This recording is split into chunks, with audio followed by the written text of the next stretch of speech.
नमस्कार दोस्तों, मैं डॉक्टर अनिल जायसवाल।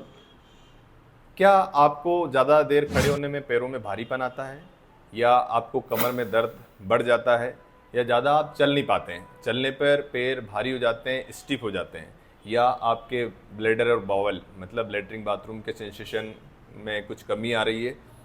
तो ये जो प्रॉब्लम है ये आपको हो सकता है spinal canal stenosis. Basically spinal canal stenosis रीढ़ की हड्डी में किसी भी एरिया पे हो सकता है। ये सर्वाइकल पे हो सकता है, थोरेसिक पे हो सकता है, या लंबर पे हो सकता है। लेकिन सबसे ज़्यादा जो देखने को कॉमनली मिलता है वो लंबर रीजन पे मिलता है। लंबर मतलब L1 से L5 के बीच में कहीं पे भी ये प्रॉब्लम हो सकती है। इसमें होता क्या है, बेसिकली जो स्पाइनल कॉर्ड होती है वो कंप्रेस हो जाती है। स्पाइनल कैनाल स्टेनोसिस, स्टेनोसिस का मतलब होता है नैरोइंग। तो कहीं पे अगर हमारी कॉर्ड नैरो हो रही है, उस कंडीशन को स्पाइनल कैनाल स्टेनोसिस बोलते हैं। ये दो टाइप के होते हैं, पहला सेंट्रल कैनाल स्टेनोसिस और दूसरा फोरामेन कैनाल स्टेनोसिस।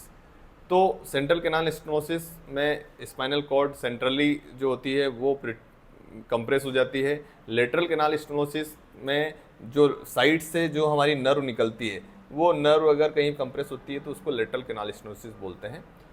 इसके क्या क्या कारण हो सकते हैं? इसका सबसे पहला कारण होता है डिस्क प्रोलैप्स हो जाना, जिसको हम बोलते हैं मनगा खिसक जाना या गुरिया खिसक जाना। अगर गुरिया खिसकता है तो उसके कारण ये प्रॉब्लम हो सकती है। दूसरा इसका रीज़न होता है लिगामेंटम फ्लेवम की हाइपरट्रोफी। जो हमारी स्पाइन होती है, स्पाइन के आगे और पीछे लिगामेंट्स होते हैं जो इसको स्टेबिलिटी देते हैं, अगर इनमें हाइपरट्रोफी हो जाती है तो उसके कारण भी कैनाल स्टेनोसिस हो सकता है।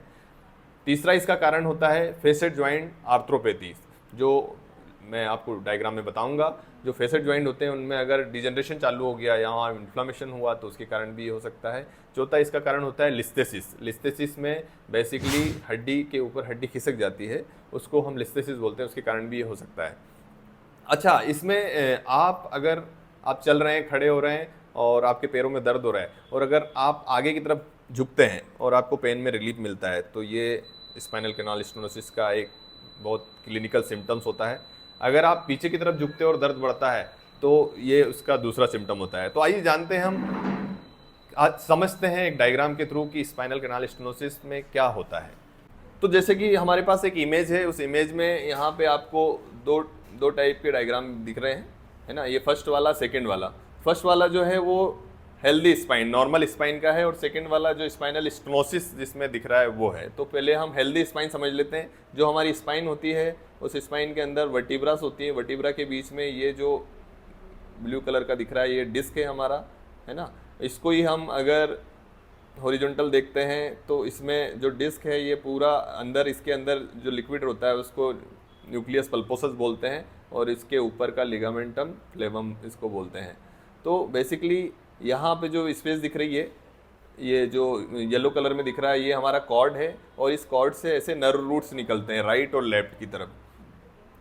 अगर ये डिस्क प्रोलैप्स होता है सेंट्रली, तो जिस तरह से यहाँ पे हम दूसरे डायग्राम में दिखाएं आप, तो ये जो डिस्क है इसका जो शेप है वो आप शेप देखेंगे ओवल हो गया, ये नीचे की तरफ आ गया है, और इसने ये जो रेड मार्क दिख रहा है इसका मतलब होता है यहाँ पे ये कंप्रेस कर रहा है किसको, स्पाइनल कॉर्ड को।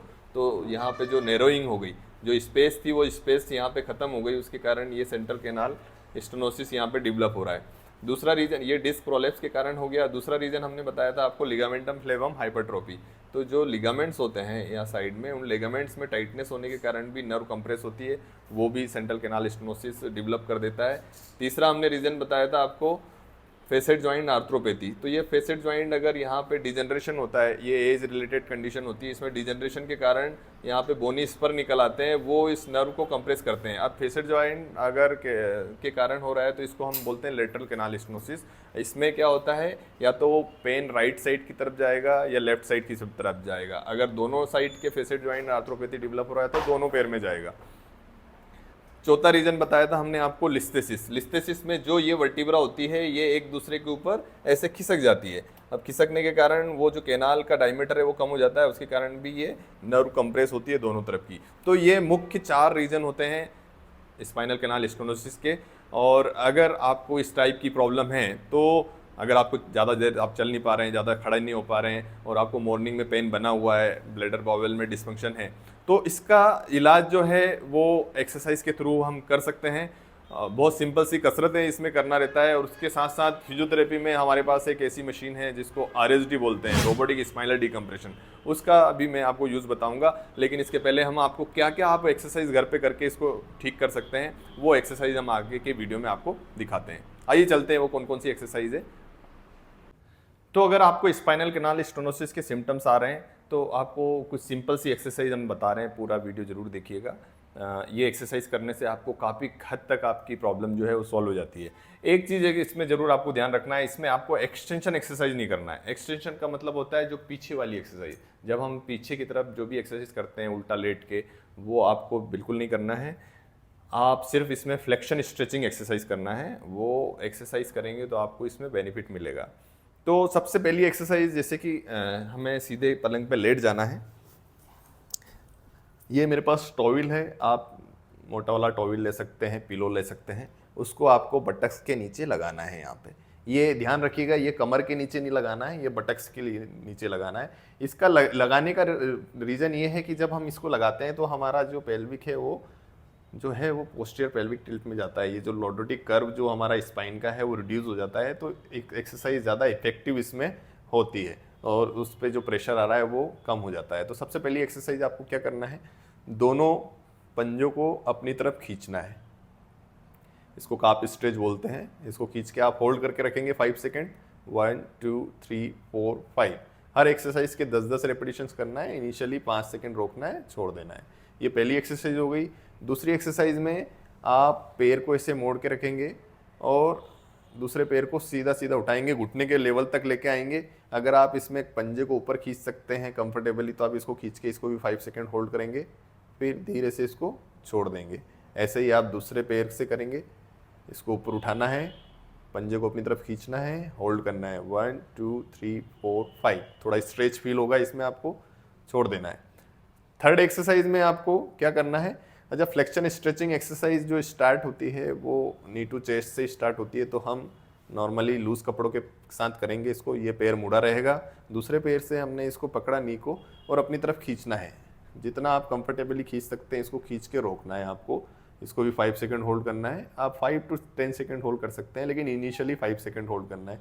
पंजे को अपनी तरफ खींचेंगे, रोक के रखेंगे, 1 2 3 4 5, छोड़ देंगे। ऐसा ही आप दूसरे पैर से करेंगे। घुटने को अपनी तरफ खींच के पंजे को अपनी तरफ खींचना है और होल्ड करना है। ब्रीदिंग आप इसमें नॉर्मली लेते रहिए, 1 2 3 4 5। ऐसे ही आप दोनों पैरों को एक साथ पकड़ के अपनी तरफ खींचेंगे।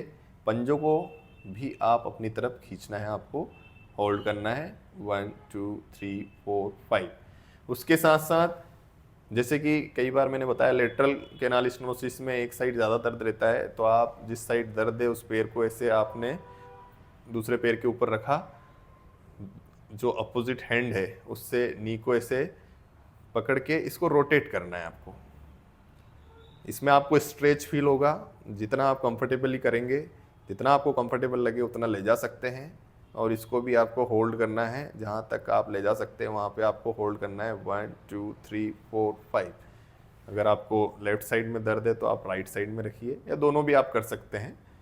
इसको भी खींच के आपको ऐसे रोटेट करना है अपोजिट हैंड से पकड़ के और होल्ड करना है, 1 2 3 4 5। उसके बाद आप छोड़ देंगे। इसके साथ साथ आपको क्या करना है, ये बड़ी इंपॉर्टेंट एक्सरसाइज है, इसको थोड़ा सा ध्यान से देखिएगा, क्योंकि इसको करना कई बार गलत करते हैं तो उतना बेनिफिट नहीं मिलता है। आपने जैसे कि बटक्स के नीचे आपने टॉवल लगा रखा है, तो आपको क्या करना है, पहले तो टमी टक करना है, मतलब जो एब्स की मसल है ना उसको अंदर की तरफ खींचना है। साथ ही साथ बटक्स जो हमारे कूल्हे हैं उनको स्क्विच करना है नीचे की तरफ, और थोड़ा सा पेल्विक को पोस्टीरियर टिल्ट करना है ऐसे। तो टमी को अंदर खींचेंगे, बटक्स को स्क्वीज करेंगे और पेल्विक को नीचे की तरफ पुश करेंगे। तो ये होल्ड करना है इसमें आपको 5 to 10 सेकेंड, आपको इसमें भी होल्ड करना है। ये एक्सरसाइज बेसिकली हमारी कोर को स्ट्रेंथन करने के लिए होती है, फिर छोड़ देना है। तो फिर से मैं बता रहा हूँ आपको, ध्यान रखने वाली चीज़ है, इसमें आपको ज़्यादा ध्यान सावधानी से करना पड़ेगा। पहले टमी को टक करा, मतलब अंदर खींचा पेट को, बटक्स को स्क्विच करा और पेल्विक को नीचे की तरफ दबाया, दबा के इसको होल्ड करना है, 1 2 3 4 5। छोड़ देना है। उसके साथ साथ एक लास्ट एक्सरसाइज है, आपको दोनों हाथ चेस्ट पे रखेंगे, इसको दोनों पैरों को मिला लेंगे पास में और इसको रोटेट करेंगे, अपोजिट साइड में देखना है, दोनों पैरों को झुकाना है, गर्दन को अपोजिट साइड रखना है, 5 सेकंड होल्ड करना है। ऐसे ही आप अपोजिट साइड में करेंगे, आप राइट साइड में घुमाएंगे, लेफ्ट साइड में देखेंगे, 5 सेकंड होल्ड करेंगे। तो दोस्तों ये सिंपल सी एक्सरसाइज अगर आप करते हैं तो लिस्थेस, ये जो आपका स्पाइनल कैनाल स्टेनोसिस का जो पेन है वो काफ़ी हद तक बेटर हो सकता है। इसी के साथ साथ अगर आप फिजियोथेरेपी सेंटर में जाते हैं तो जैसे कि मैंने आपको बताया था कि इसके लिए हमारे पास एक एडवांस मशीन आई है RSD, उसके थ्रू हम इस प्रॉब्लम को काफ़ी हद तक ठीक कर पा रहे हैं। पूरा वीडियो देखने के लिए धन्यवाद। हमारे चैनल को सब्सक्राइब करिए, वीडियो को लाइक करिए और हमारे साथ बने रहिए। Thank you.